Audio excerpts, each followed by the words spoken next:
Et bien le bonjour les sportifs du dimanche, j'espère que vous allez bien, que vous avez la maxi patate et que vous êtes en train littéralement de rouler sur vos objectifs. Aujourd'hui, petite vidéo sur la Coros. Je vous en avais parlé juste là en faisant un petit comparatif Coros versus Garmin. Mais aujourd'hui, on va analyser Evolab. Qu'est-ce que c'est Evolab ? C'est l'équivalent du First Beat pour Garmin, c'est-à-dire c'est exactement la grosse différence. C'est là où il y avait un énorme fossé entre Coros et Garmin. Et Coros vient de sortir une mise à jour qui date de mi-mai et va être accessible à tout le monde à partir de juin. Cette mise à jour s'appelle Evolab, elle est disponible pour 1000 bêta-testeurs en mai et sera disponible à tout le monde à partir de mi-juin. En tant qu'ambassadeur Coros, j'ai eu la possibilité de la tester et de voir un peu toutes les fonctionnalités qu'elle proposait, évidemment. Toujours pas de pub, toujours zéro parti pris, je vais juste me contenter de vous énoncer toutes ces évolutions et de vous montrer ce qu'il est possible de faire. Et les gros changements surtout, puisque c'est une énorme mise à jour. On ne parle pas juste d'une V.37.2, on parle de la V40. Il y a eu un step qui a été fait et il y a énormément de choses. Il y a 12 algorithmes précisément qui ont été rajoutés et pas mal de métriques supplémentaires. Au niveau de ces métriques, on retrouve 4 grands pôles principaux. La charge d'entraînement, les conditions de course sur route, la base fitness, et une proposition d'entraînement avec à chaque fois un petit texte qui va venir s'ajouter pour vous proposer des conseils.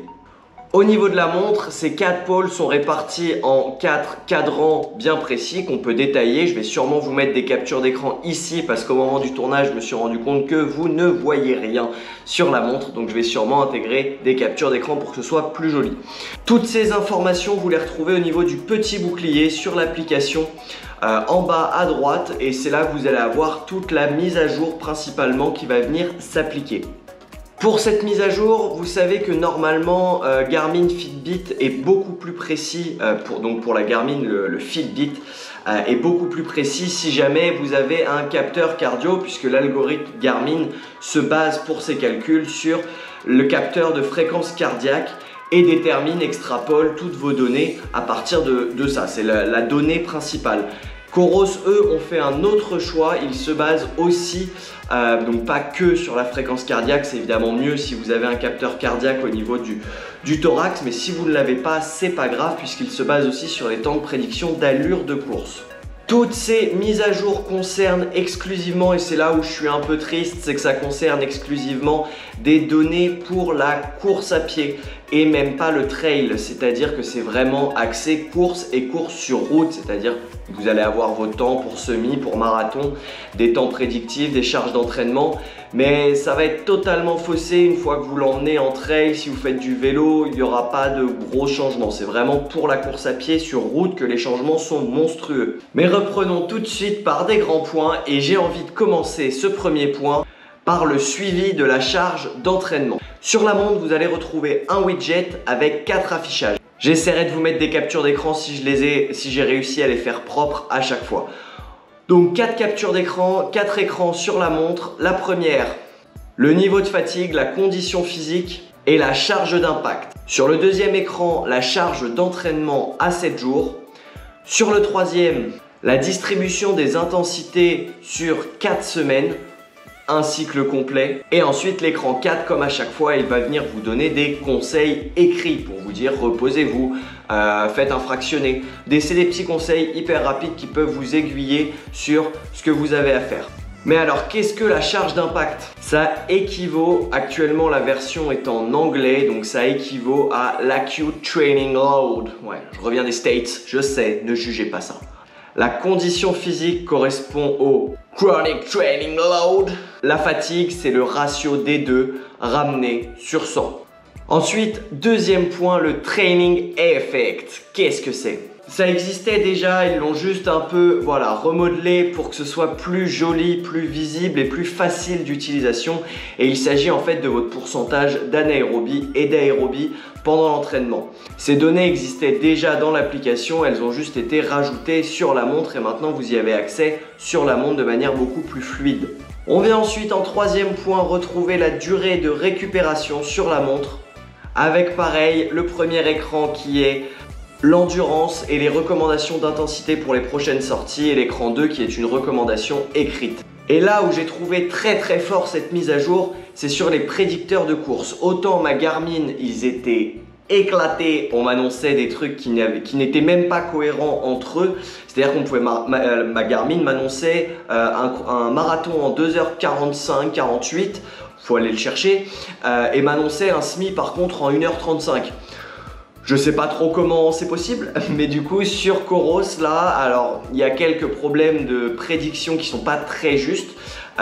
Parce que ça fait qu'une semaine que j'ai refait un peu de route. Sinon ici à La Réunion j'ai fait beaucoup de trail et du coup ça prend pas forcément en compte parce que quand elle voit du 12 minutes au kilomètre, elle comprend pas trop à quel niveau de puissance je suis et elle comprend pas trop pour la route. C'est pour ça que je vous dis que c'est vraiment axé pour la route. Mais là ça fait une semaine que je fais de la route avec différents trainings, du fractionné, de l'endurance fondamentale et un peu d'actif. Et la montre a tout de suite recalculé immédiatement les temps de prédiction de course. C'est ça que je trouve très fort, c'est que les temps de prédiction de course sont recalculés sur la base de données que vous lui fournissez toutes les 6 semaines. C'est-à-dire que potentiellement au cours de l'année, elle va changer et elle va évoluer. À chaque séance, elle peut vous proposer une prédiction de course différente entre guillemets et elle va s'affiner comme ça. Et on retrouve au niveau de la montre et de l'application du coup ces 4 écrans. Le premier écran avec la performance de course, le deuxième avec le prédicteur de chrono, le troisième avec le prédicteur de temps de passage et le quatrième avec un conseil. On retrouve aussi au niveau de cette mise à jour l'intégration un peu plus fluide de la VO2 max et du seuil lactique. C'était des données qui existaient déjà au sein de Coros mais qui ont été, comme je vous le dis, comme pour l'aérobie et l'anaérobie, qui ont été vraiment plus mis en avant et qui sont des données maintenant beaucoup plus utilisables de manière fluide.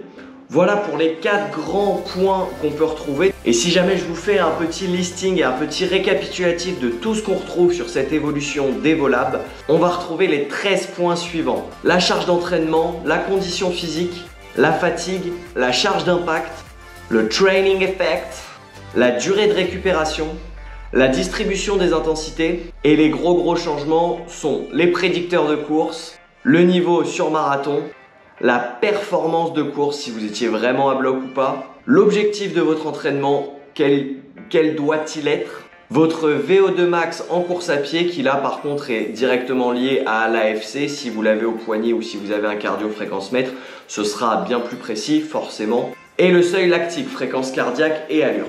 Voilà pour les 13 points qu'on retrouve sur cette mise à jour. Une énorme mise à jour et qui permet, pour moi, à mon sens, si on prend un peu de recul, en plus d'avoir accès à toutes ces données qui sont assez cool, on l'a de manière beaucoup plus fluide, beaucoup plus intelligente et on retrouve vraiment l'aspect pratique d'utilisation et facilité d'utilisation qu'on avait chez Garmin et que je trouvais dommage de ne pas retrouver chez Coros. C'était vraiment un peu plus, voilà, je vous donne les données, démerdez-vous. Là, il y a plus de données et c'est vraiment fluide d'utilisation, elles sont toutes bien corrélées, c'est hyper bien construit.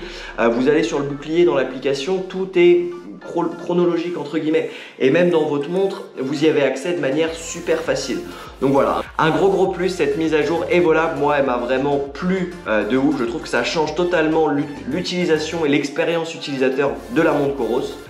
Après, pour moi, c'est pas non plus la mise à jour, alors c'est incroyable puisqu'il partait de rien, mais comparé à d'autres comme Garmin qui avait déjà First Beat, en fait ils reviennent juste se mettre à niveau sur ce point là et c'est une bonne chose puisque c'est un point sur lequel ils étaient un petit peu en retard. Mais voilà, encore une fois ils viennent juste se remettre à niveau avec des données classiques que j'avais l'habitude moi en tout cas de retrouver chez Garmin et là maintenant on les a toutes chez Coros et c'est beaucoup plus fluide.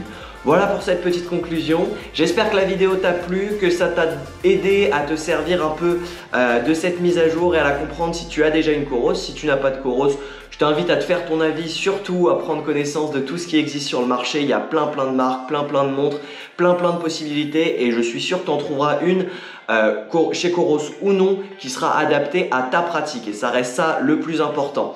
Je vous invite, si la vidéo vous a plu, comme d'hab, à liker, à partager, tu connais, je te la fais pas, à me suivre sur les réseaux si tu as envie, à m'envoyer un mail, ce que tu veux, t'es libre. Je vous souhaite un très bon dimanche et une très belle semaine à tous les sportifs. On se retrouve la semaine prochaine. C'était un sportif du dimanche aussi rigoureux à l'entraînement qu'à l'apéro. Ciao!